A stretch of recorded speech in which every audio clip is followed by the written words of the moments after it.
Hello, everyone, and welcome back to, Get Comfy with Kathy. So, today we're going to talk about Stephen McDaniels. And I got my spooky earrings on, and I have my pajamas on, and we are ready to talk about him because he is a psychopath, and we are going to talk about him. Most definitely. I have my stand on, but it's still missing a screw. You see? And I'm using my leg as a surface. So Stephen McDaniels was born in 1989, and he was from Lilburn, Georgia, and he decided to take the path of learning law at the Mercer University School of Law.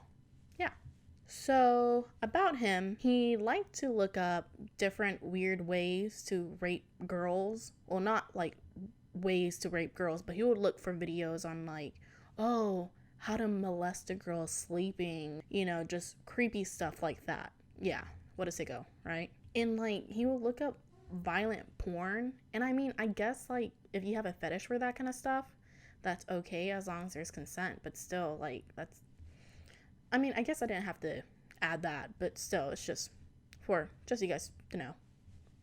Just seemed interesting.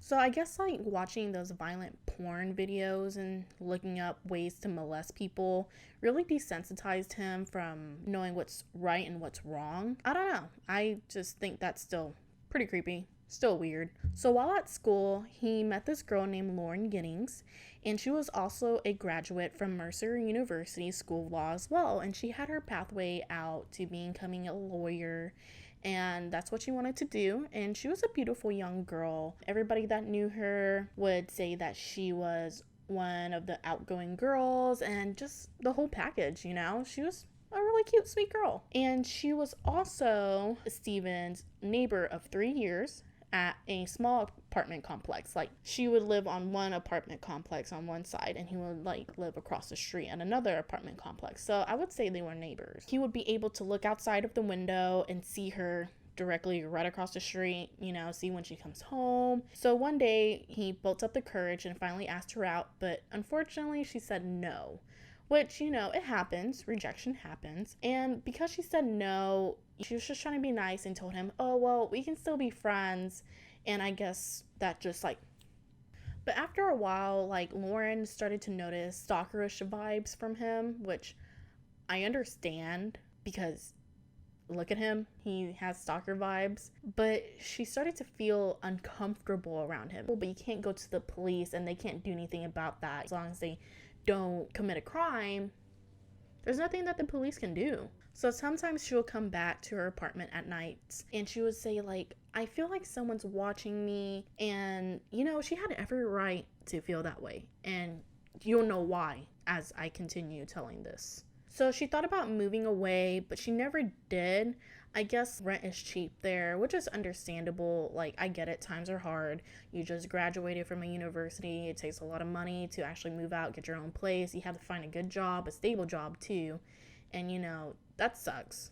So comes to find out that actually Stephen, he was able to steal one of the security people's keys, and it was a master key to all the apartments in the apartment complex. He was recording Lauren in her house doing homely things. He was hiding in her closet, or he'll hide around her apartment, or wait till she goes to sleep and records her up close. It's super creepy. 6 hours before her murder, she gets murdered. I just kind of jumped right into it. 6 hours before her murder, he had video footage of her in her room, watching TV or sitting on the couch, and he was just right outside the window. He waited for her to go to sleep, and he decided to go inside of her room. Of course, she wakes up because she hears, the floor's creaking underneath him, and she's like, I knew it. I knew you were coming into my apartment.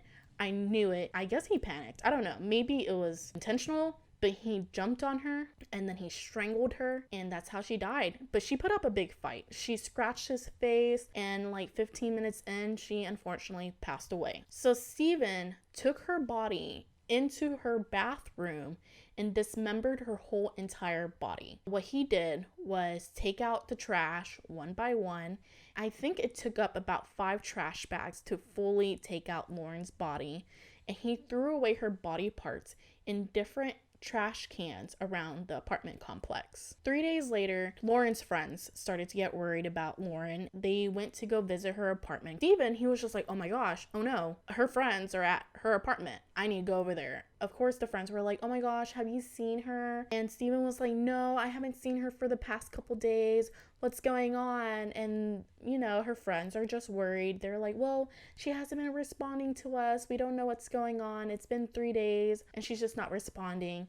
So Steven's like, okay, let me help you. They had a spare key. So they went inside, looked around, and they didn't see any forms of struggle. Everything seems like it was in place. And they're just like, well, it doesn't look like she's here. Later on that day, they decided to fill out a form for a missing person. So whenever this happened, the police comes over and they start investigating. And then later that evening, the police found her torso in one of the trash cans. So then the police decided to go around the neighborhood and start asking questions.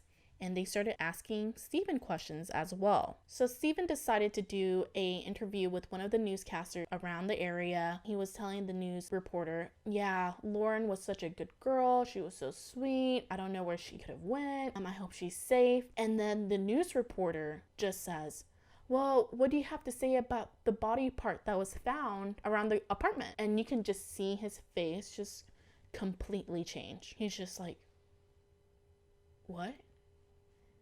And then the news reporter is just like, well, we don't know if it's Lauren's. Yeah, no, Steven just is in complete shock. He's like, I just have to sit down. And he sits down, and then, the news camera person is just like zooming in on him, and he's just in the corner, just sitting there. So whenever the detectives, they started interrogating him, they're like, hey, what's going on? Why are you acting like this?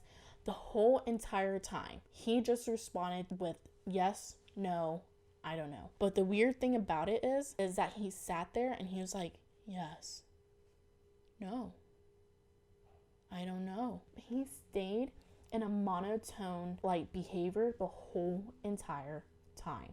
Seriously, the entire time. I watched a full 2 hours of him just sitting there completely still saying yes, no, I don't know. There was one point the detective asked him, do you wear your underwear more than one day? Yeah, and he still said yes. Yeah, it was disgusting. He was just like, why, Steven? Why? Yeah, no, it's really funny. Yeah, he just says, why? So as this interrogation's going on, there's people in his apartment. Of course, he gave them consent to go inside the apartment. In the apartment, they found swords. Yeah, swords. I don't know why swords. I don't know, it was just weird. They found guns and a lot of canned foods, as if he was waiting for a zombie apocalypse, or I don't know. I don't know what he was doing, or a safe shelter, but I don't know. It was just weird. It was just filled. It was like a hoarder's house, or the extreme couponing people. There was just a lot of canned foods. There was no point of it. That's when they found condoms.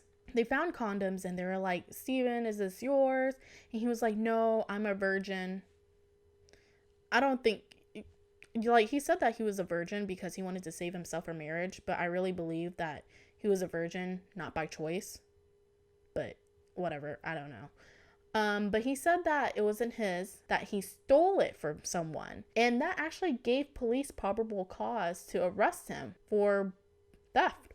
So I guess that worked out for the police's defense. So later on, as the interrogation keeps going on, he still pleaded as not guilty until they found a flash drive that had videos of Lauren Ginnings inside her apartment just chilling, and there was multiple photos and videos of her just doing her own thing in her apartment. And yeah, that made him the prime suspect. And, they decided to go and look around the whole entire apartment complex. And that's where they found a hacksaw that had a little splash of Lauren's blood on it. And they found the protective sleeve, or the case that it comes with, inside Steven's apartment. Yeah, he hasn't thrown that out yet. Steven was charged for the murder of Lauren Ginnings. And because he was a law student, he believed that he was able to defend his own self. And since he was in jail, he wasn't able to leave to get any like legal resources. So he asked the deputies of the police department to go retrieve some information for him to build his own case. I don't know why they would do that, but I guess he has every right to do it. He was presented evidence against him, which included the videos and photos of Lauren Giddings, the hacksaw, and just other things that proved that it was him. He decided to take a plea bargain. So instead of getting the death penalty, he decided to have a life sentence with no chances of probation. So right now he's staying at the state penitentiary in Middle Georgia. And although that we will never figure out what his real motive was, I mean, I feel like he didn't want her to leave since she was supposed to leave. She was supposed to move out. I think she was actually scheduled to move out that day, the day of her murder. And he didn't want her to go. So, I guess he took her life and, he was just like, yeah, no, she's mine forever now. Yeah. That's cool. Then, on July 12th, 2018, his father decided to make a GoFundMe to raise $5,000 for his son's legal fees. But it was quickly taken down by GoFundMe. I promise you that. And that's the event that happened with Stephen McDaniel. Yeah, it's really sad. I feel so bad for Lauren Giddings' family. She had a bright future. She was a aspiring lawyer, and I can't imagine what her family and friends went through whenever they found out that she was murdered by a freaking psycho and a stalker right across the street. I hope he never sees the light of day, because what a horrible person. Yeah. Well, if you guys enjoyed this video, please hit subscribe and like and comment down below on who you want me to talk about next. I really enjoy doing these videos. So I will see you guys next time. Bye.